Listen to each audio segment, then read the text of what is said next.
Hello बच्चों, today we will read and try to understand the worksheet number 22। ये आपके chapter history का जो चैप्टर है, फोर्थ चैप्टर मुगल एम्पायर में से आई है।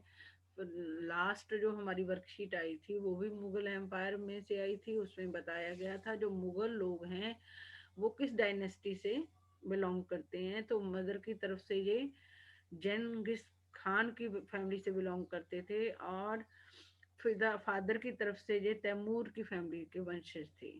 तो जेंगिस खान, जिसको हम हिंदी में चंगेज खान कहते हैं, वो चाइना देश का रहने वाला एक शासक था, मंगोल शासक था।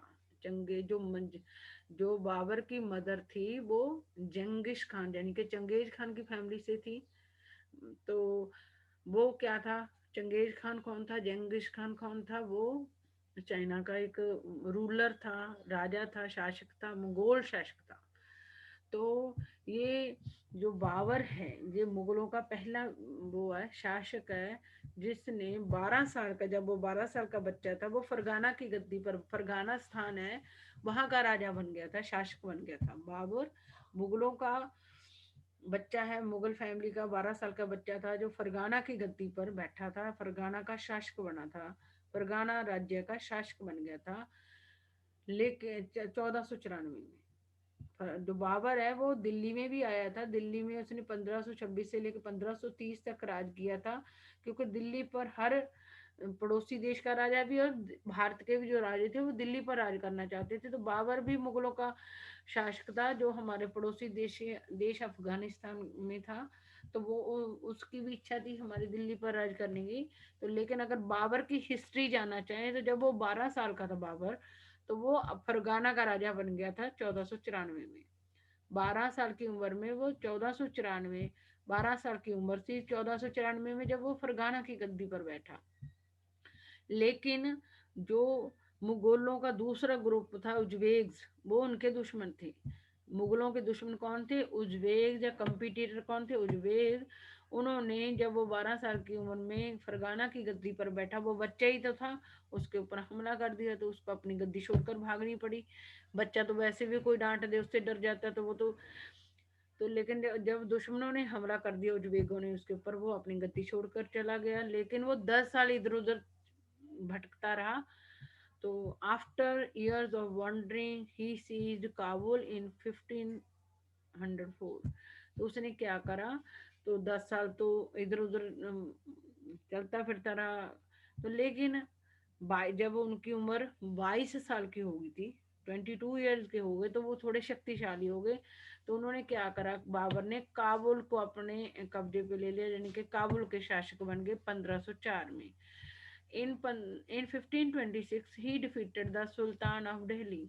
और जब 22 साल के हो गए, काबुल के क्या थे वो, काबुल के राजे थे, 1504 में वो बन गए थे। तो 1504 के बाद जब वो वहां के राजे बने तो 22 साल काबुल पर उन्होंने राज्य किया। 1504 में जब काबुल के राजे बने तो एकदम नहीं कहीं किसी के ऊपर हमला किया। तो काबुल के शासक बनने के बाद वहां पे शासक बने रहे 22 साल। तो 22 साल के उम्र में वो काबुल पे आए थे और 22 साल उसके ऊपर राज्य किया, तो 44 साल हो गई। तो 44 ईयर्स की जब उनकी उम्र थी तो उन्होंने जाके दिल्ली के सुल्तान पर हमला कर दिया है, उससे लड़ा, उसको हरा दिया लड़के।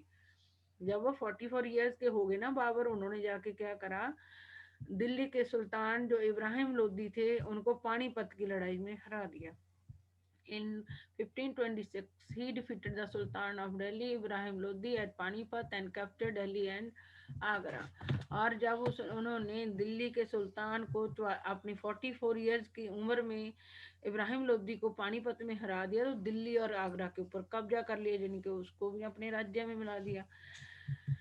तो उसके बाद उन्होंने 3 साल लगातार लड़ाई वो लड़ते रहे। उन्होंने क्या करा, इब्राहिम लोदी को 1526 में पानीपत में हरा दिया।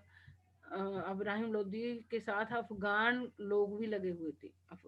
इब्राहिम लोदी के साथ इब्राहिम लोदी की कौन हेल्प कर रहा था? अफगान लोग। फिर भी अकेले बाबर ने इब्राहिम लोदी और अफगान के जो लोग थे उनको हरा दिया 1526 में।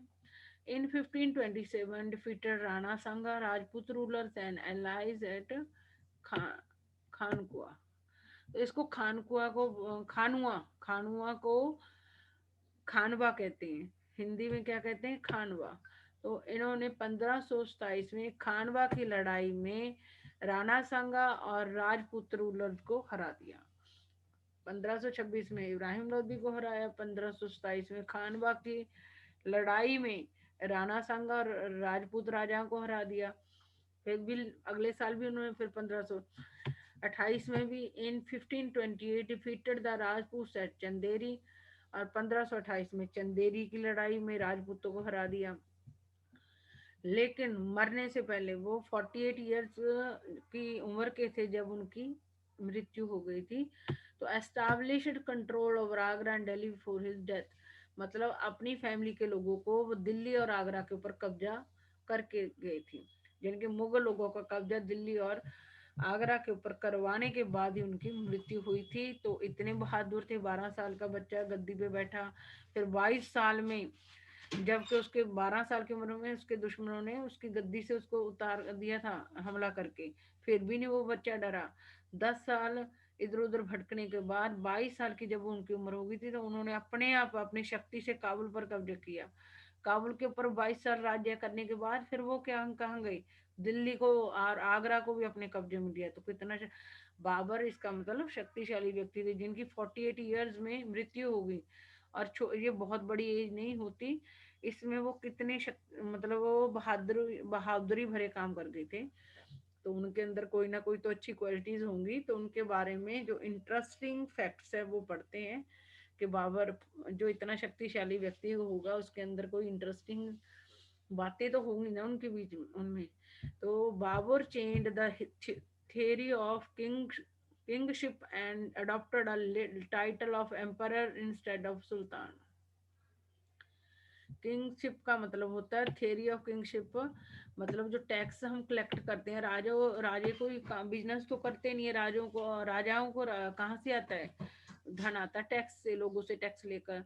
तो उन्होंने थ्योरी ऑफ किंगशिप को चेंज किया था, राजसव की जो सिद्धांत थे उनको चेंज किया था, जिसके कारण उनको एम्पायर की बजाय, सुल्तान की बजाय उनको एम्पायर का वो मिला था। वैसे तो जो दिल्ली पर राज करता था उनको दिल्ली का सुल्तान कहा जाता था। तो लेकिन जो ये थे बाबर थे, इनको एम्पायर कहा गया, बादशाह कहा गया। बाबर ने राजसभ सिद्धांतों में यानी कि थ्योरी ऑफ किंगशिप को चेंज किया था, जिसके कारण इनको सुल्तान की बजाय बादशाह कहा गया, यानी कि सुल्तान की बजाय इंग्लिश में इनको एम्पायर की पदवी मिली। He introduced cannon for the first time in India. इन्होंने पहले कैनन होती है तोपें, जो तोपों से लड़ाइयाँ करते हैं ना सैनिक, उन तोपों का इस्तेमाल भारत में बाबर से पहले किसी ने नहीं किया था। भारत के अंदर तोपों का इस्तेमाल फर्स्ट ऑफ ऑल किसने किया था? बाबर ने। He was well versed in Turkish. वो कौन सी उनको किसके जानकार थे? वो कौन सी भाषा के जानकार थे? तुर्की भाषा के, जिसको इंग्लिश में तुर्किश बोलते हैं। तो बाबर को जो वो सबसे अच्छी भाषा कौन सी आती थी? तुर्की। He wrote his autobiography Tuzuke Baburi in Turkish. उन्होंने तुर्की भाषा में अपनी आत्मकथा लिखी थी, मतलब कि उन्होंने अपनी कहानी खुद लिखी थी तुर्की भाषा में, जिसको ऑटोबायोग्राफी कहते हैं। और उनकी जो ऑटोबायोग्राफी का नाम जो उन्होंने तुर्की में लिखी थी उसका नाम था तजुके बाबरी। और बाबर डाइड इन 1530, और उनकी मृत्यु 48 ईयर्स के जब वो थे तो 1530 में उनकी डेथ हो गई थी। Who was the first Mughal empire? Babur. इसका आंसर आ जाएगा Babur. Name the autobiography of Babur Tajuke Baburi, जो तुर्की भाषा में थी। Name any one sultan ruler. सुल्तान रूलर तो इब्राहिम लोदी थे। सुल्तान रूलर, ये तो एम्पायर बने थे ना, तो सुल्तान रूलर कौन थे? इब्राहिम लोदी। सुल्तान ऑफ दिल्ली इब्राहिम लोदी आएगा तीसरे का आंसर। तो बच्चों ये आपकी वर्कशीट थी। अगर इसको आप बार बार सुनोगे तो आपको अच्छी तरीके से समझ आएगा। अगर बच्चों आपको ये मेरी वीडियो अच्छी लगी हो तो इसको लाइक और सब्सक्राइब करना मत भूलना। थैंक यू बच्चों।